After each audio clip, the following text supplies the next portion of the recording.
네, 코로나19 상황 알아보겠습니다. 어제 0시 기준으로 국내에서 300명 남짓 신규 확진자가 나왔습니다. 전체적으로는 확실히 줄어든 수치인 건 맞는데 주말 휴일에 검사량이 적었던 영향이 있고 또 집단 감염이라든가 다른 좋지 않은 요인들도 많습니다. 취재 기자 연결합니다. 김지숙 기자, 먼저 전국적인 환자 현황부터 정리해 주시죠. 네, 어제 0시 기준 신규 확진자는 305명입니다.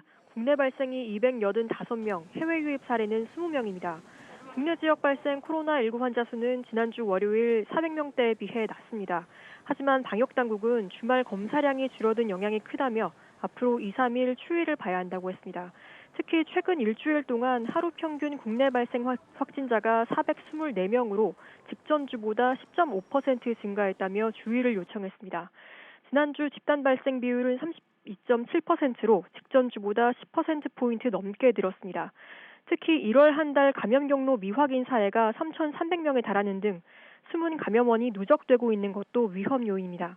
이런 가운데 전파력이 강한 변이 바이러스 확진자도 추가 확인되고 있는데요.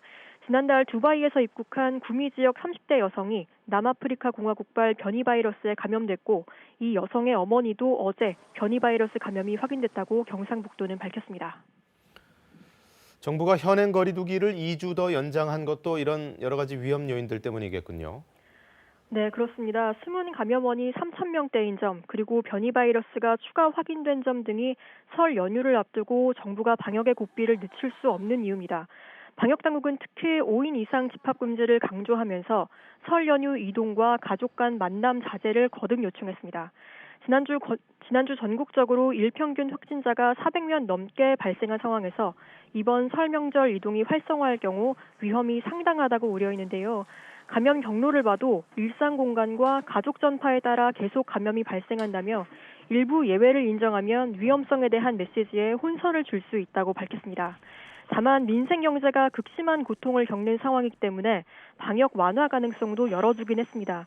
정세균 국무총리는 이번 주 상황을 보고 확실한 안정세로 들어선다면 설 연휴 전에라도 방역 조치 완화를 검토하겠다고 밝혔습니다.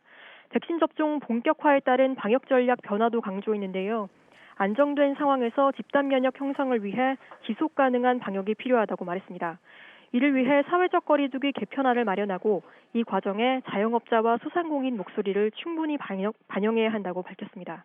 지금까지 KBS 뉴스 김지숙입니다.